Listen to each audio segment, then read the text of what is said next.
끊을 수 없으리라. 사람에게는 누구나 불안이 있습니다. 그 불안은 세 가지로 나눌 수가 있습니다. 첫째, 존재론적 불안입니다. 이것은 쉽게 말해 죽음에 대한 불안입니다. 죽음은 소위 연중 무휴입니다. 어느 날 문득 찾아오는 것이 죽음입니다. 그런데 죽음은 그 대상을 가리지 않습니다. 건강한 사람도 한순간에 꺾일 수 있고 나이가 젊다고 피할 수 있는 것도 아닙니다. 착하게 산 사람도 예외는 아니고 예수 믿는 우리도 육신의 죽음을 피할 수는 없습니다. 둘째, 목적론적 불안입니다. 다른 말로 삶의 허무에 대한 불안이죠.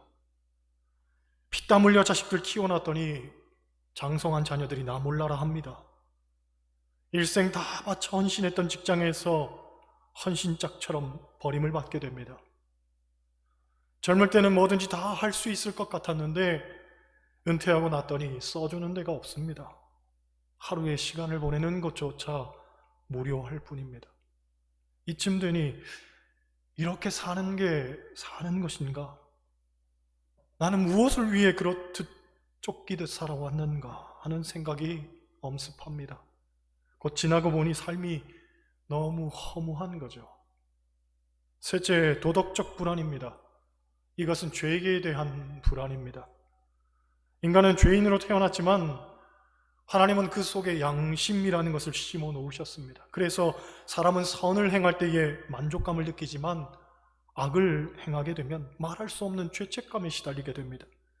또한 자기 안에 탐욕과 이기심, 남을 미워하는 마음이 끊임없이 생겨나는 것을 보면서 스스로에 대한 자괴감도 느끼죠. 곧 도덕적 불안을 느낍니다. 내가 이것밖에는 안 되는 사람인데 과연 죽으면 천국에 갈 수 있을까? 자신 있게 그렇다라고 대답할 수 있는 사람 아마 아무도 없을 겁니다. 이런 인간의 불안은 본질적인 불안이기 때문에 사람으로서는 어떻게 할 방법이 없습니다. 죽음에 대한 불안을 극복해 보겠다고 운동도 하고 좋은 것도 먹고 정기적으로 검진을 받아보지만 이 불안이 떨쳐집니까? 삶의 허물을 극복해 보겠다고 재테크도 하고 노후도 준비해보고 좋은 취미도 가져보지만 그게 근본적인 대안이 될 수는 없습니다. 죄에 대한 불안을 극복하기 위해서 착한 일을 하고 봉사도 하면서 살아보지만 그렇다고 이 불안이 씻어지는 것 아닙니다. 결국 이 불안을 이기기 위해서는 우리는 하나님 앞에 나와야 합니다. 왜냐하면 성경은 이 불안을 해결하는 유일한 분이 예수 그리스도라고 말하기 때문입니다.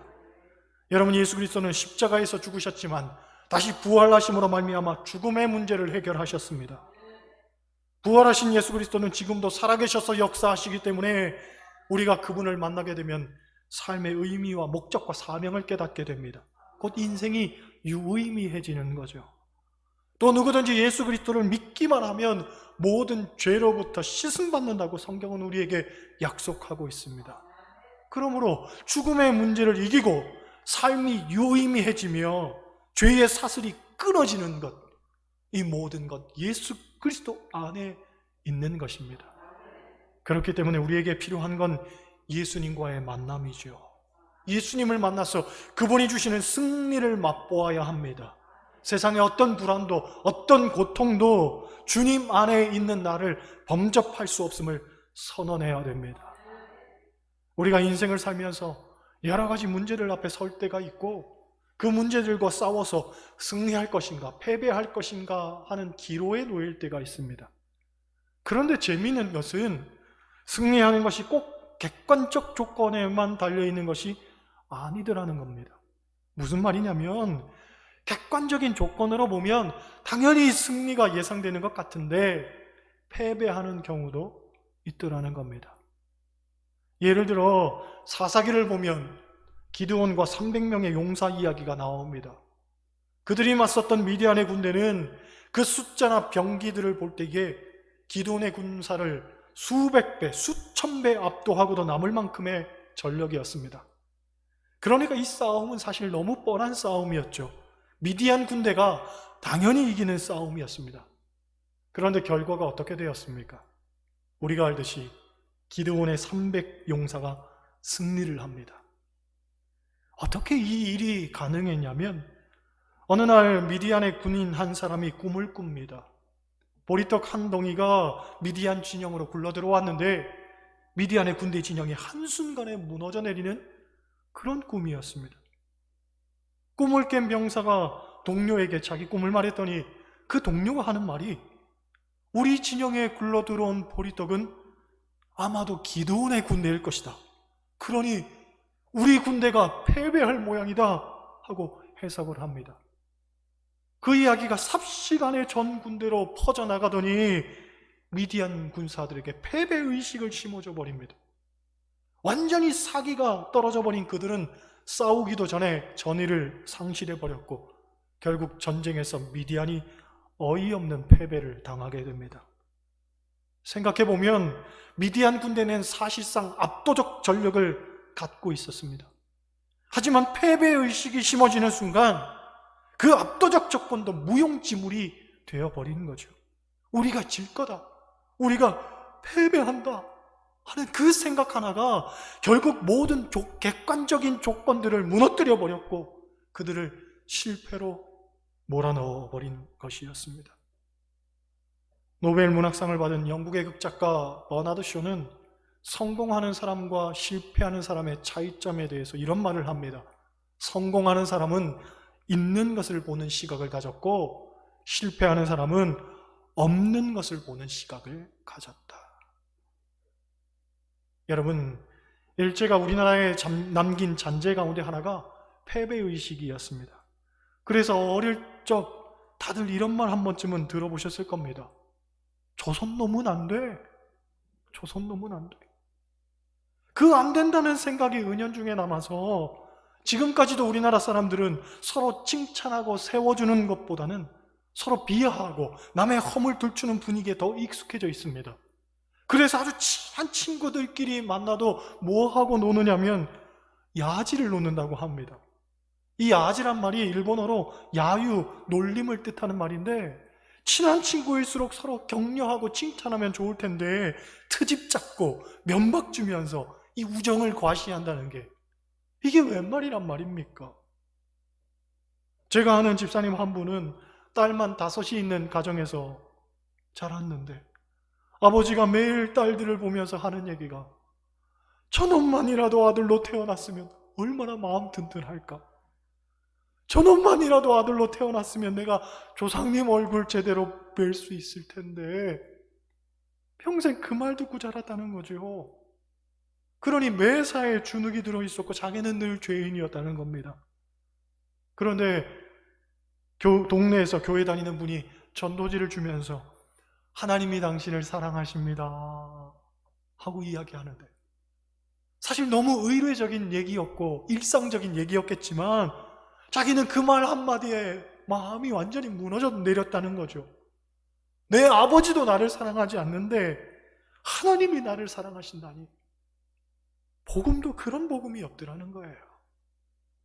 여러분, 신앙생활은 어떤 면에서 긍정의 생활이라고 할 수 있습니다. 우리가 교회에 나와서 가장 많이 듣는 말들이 믿음, 확신, 소망 같은 말입니다. 특히나 교회에서 제일 많이 사용하는 말이 아멘입니다. 그런데 이 아멘의 뜻이 무엇입니까? 믿습니다. 맞습니다. 네, 그렇습니다. 하는 뜻이잖아요. 그래서 어느 신학자는 이런 말을 합니다. 교회는 아멘 공동체고 교회는 아멘의 사람들이 모인 곳이다. 교회는 아멘의 인간을 생산하는 곳이고 아멘 인간이 사는 곳이 바로 천국이다. 할렐루야. 다시 말해 교회는 믿습니다. 맞습니다. 그렇습니다. 하는 그런 공동체이고 교회는 믿습니다. 어떤 상황 속에서도 네, 그럴 줄 믿습니다 하는 사람을 만들어내는 곳이고 그런 사람들이 모인 곳이 바로 교회고 그런 사람들이 모일 때 천국이 이루어진다는 거죠. 이 말을 들으면서도 아멘을 못하는 사람은 문제가 있는 거죠. 할렐루야. 생각해보면 우리가 은혜를 받으면 받을수록 아멘이 많아질 뿐 아니라 아멘을 많이 하면 할수록 정말 아멘할 일들만 생겨납니다. 게다가 아멘은 공유의 언어잖아요. 즉 다른 사람의 경험과 간증이 아멘 하는 순간 나의 간증, 나의 고백이 되는 거예요. 내 삶에도 그런 역사가 이루어지는 거예요. 할렐루야. 마스크 쓰고 있다고 제가 아멘 안 한다고 모를 것 같지만 다 알아요. 다 알아요. 아멘 좀 하세요. 아멘. 성경을 보면 하나님이 쓰시는 사람들은 한결같이 아멘의 사람들이었습니다. 그들은 내 생각, 내 경험, 내 환경에 얽매이지 않았습니다. 오직 하나님의 뜻만 바라보았습니다. 그들은 순종이 제사보다 귀한 줄 알고 아멘 하며 나아갔습니다. 고린도후서 1장 19절을 보면 사도 바울은 예수님에 대해서 이런 이야기를 하죠. 하나님의 아들 예수 그리스도는 예 하고 아니라 함이 되지 아니하였으니 저에게는 예만 되었느니라. 예수님은 아멘만 하셨다는 거예요. 십자가를 앞에 놓고도, 심지어 죽음을 앞에 놓고서도 예 하며 사셨다는 거죠. 그 예함이 저와 여러분을 살리신 줄 믿습니다. 그래서 예수님께서는 제자들에게도 아멘 훈련을 시키셨습니다. 누가복음 5장을 보면 베드로를 제자로 택하는 장면이 나오는데 베드로가 밤새워 고기를 잡았지만 한 마리도 못 잡았습니다. 그때 예수님께서 오셔서 깊은 곳에 그물을 내리라고 말씀하시죠. 깊은 곳은 물고기가 노는 곳이 아니었습니다. 거기에 그물을 내릴 필요가 없었습니다. 베드로의 상식으로 보면, 그의 경험으로 보면, 객관적 사실로 보면 그게 아니었죠. 하지만 베드로가 말하기를 말씀에 의지하여 내가 그물을 내리리이다. 그렇게 말합니다. 지금까지 살아왔던 내 경험에 비추어 보면 그게 아닙니다가 아니라 말씀에 의지하여 내가 내리리이다. 그랬더니 말씀의 역사가 나타나는 거예요. 고기가 그물이 찢어지도록 잡힌 거죠. 그렇습니다. 객관적 조건보다 더 중요한 것은 믿음이고, 우리가 하나님 앞에 믿음으로 나아가면 그 믿음의 역사가 일어날 줄 믿습니다. 어떤 고난과 환경과 환란과 또 어려움도 믿음을 갖고 나아가면 능히 이겨내고 승리할 수 있을 줄 믿습니다. 유진 피터슨의 메시지 성경을 보면 오늘 본문에 대해서 그는 이렇게 말합니다. 여러분 어떻습니까? 이처럼 하나님이 우리 편이 되어주셨는데 어떻게 우리가 패배할 수 있겠습니까?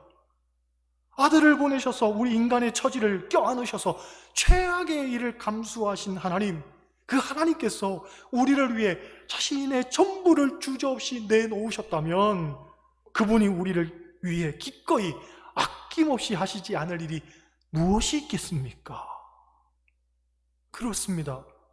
우리가 반드시 승리하는 이유는 하나님이 우리 편이 되어주시기 때문입니다. 우리를 위해서 하나밖에 없는 아들까지 주셨는데 더 못할 것이 무엇이겠습니까?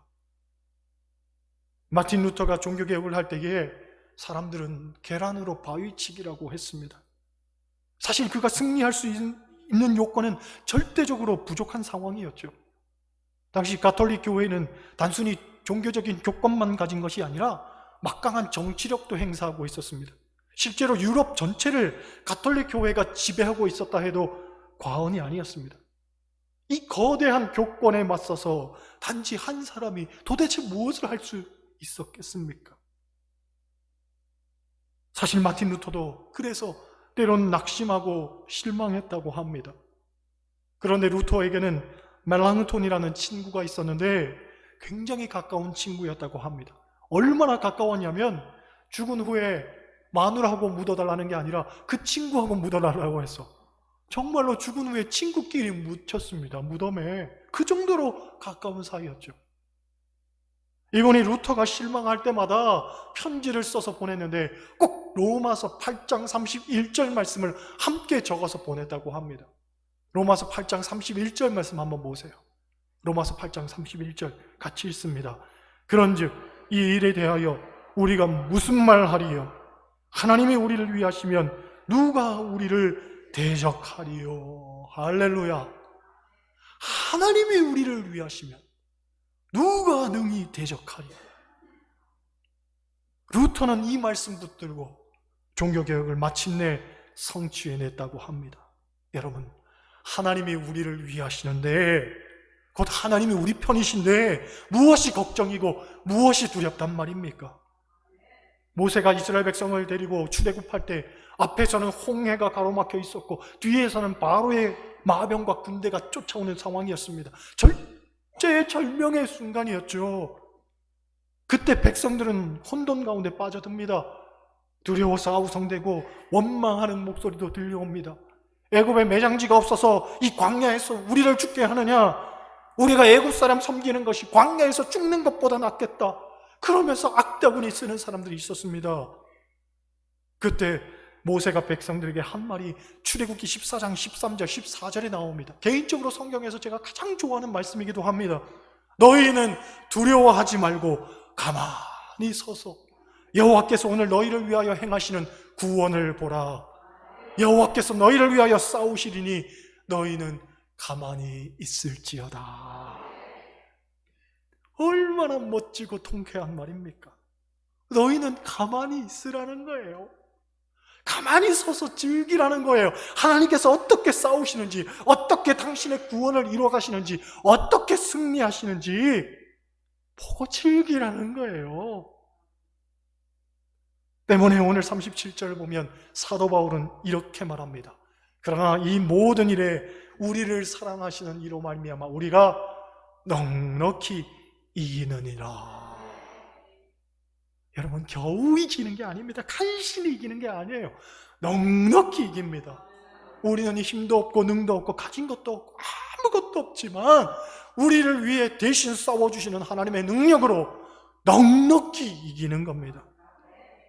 열왕기상을 보면 엘리야가 바알 선지자 450명과 아세라 선지자 400명 도합 850대 1로 싸우는 장면이 나옵니다. 일반적으로 사람이 2대 1로만 싸워도 불리합니다. 아무리 싸움을 잘해도 18대 1만 해도 전설처럼 느껴집니다. 그런데 850대 1입니다. 도저히 이길 싸움이 아니죠. 하지만 엘리야는 승산이 있다고 믿었습니다. 왜? 하나님이 나를 위해 싸워주실 거니까. 엘리야가 사환을 시켜 바다 쪽 하늘을 보고 오라고 말합니다. 뭐가 보이냐? 물으니 아무것도 보이지 않는다는 거죠. 엘리야가 사원에게 7번 더 가보라고 이야기합니다. 7번째에 이르렀을 때에 뭐가 보이냐? 물으니 손바닥만한 구름이 보입니다. 하고 사원이 대답합니다. 엘리야가 하는 말이 그거면 됐다. 그거면 됐다. 아니, 손바닥만한 구름밖에는 보이지 않는 상황입니다. 그런데 엘리야는 그걸로 충분하다는 거죠. 충분하다는 거예요. 그렇습니다. 믿음이 있는 사람은 비가 내려야 비가 오는 게 아닙니다. 단지 손바닥만한 구름만 있어도 비가 올 줄 믿는 거죠. 충분한 거예요. 그걸로 충분한 거예요. 사도 바울도 내가 확신한다고 말합니다. 확신한다. 생명이나 사망이나 천사들이나 권세자들이나 현재일이나 장래일이나 능력이나 높음이나 깊음이나 다른 어떤 피조물이라도 우리를 우리 주 예수 그리스도 안에 있는 하나님의 사랑에서 끊을 수 없다. 그걸 확신한다는 거예요. 여러분, 하나님의 사랑이 있기에, 그 사랑에 우리를 항상 붙들고 있기에 우리는 모든 것으로부터 넉넉히 이길 수 있습니다. 부모가 사랑하는 자식을 품에 꼭 안고 있는 것처럼 하나님이 우리를 품에 꼭 안고 계시기 때문에 어떤 것도 하나님으로부터 우리를 떼어낼 수도 없고 끊어낼 수도 없는 거죠. 지금 환난이나 곤고나 박해나 위험 가운데 있어 모든 상황들, 모든 조건들이 객관적으로 보면 이길 가능성이 없다 할지라도 아닙니다. 우리에겐 하나님이 계시니 단언컨대 우리는 넉넉히 이길 것입니다. 왜 패배의식에 찌들어 있습니까? 왜 부정적인 생각으로 가득합니까? 왜 부정적인 언어와 그런 말들이 우리의 입술에 담겨 있습니까? 하나님을 믿는 사람은 절대 긍정합니다. 절대 확신합니다. 하나님이 나와 함께 하시니 나는 이기리라. 나는 승리하리라. 나는 무엇이든지 능히 이길 수 있으리라. 이 믿음과 확신 갖고 모든 싸움에서 승리하는 여러분 되시길 주님의 이름으로 간절히 축원합니다. 기도하시겠습니다.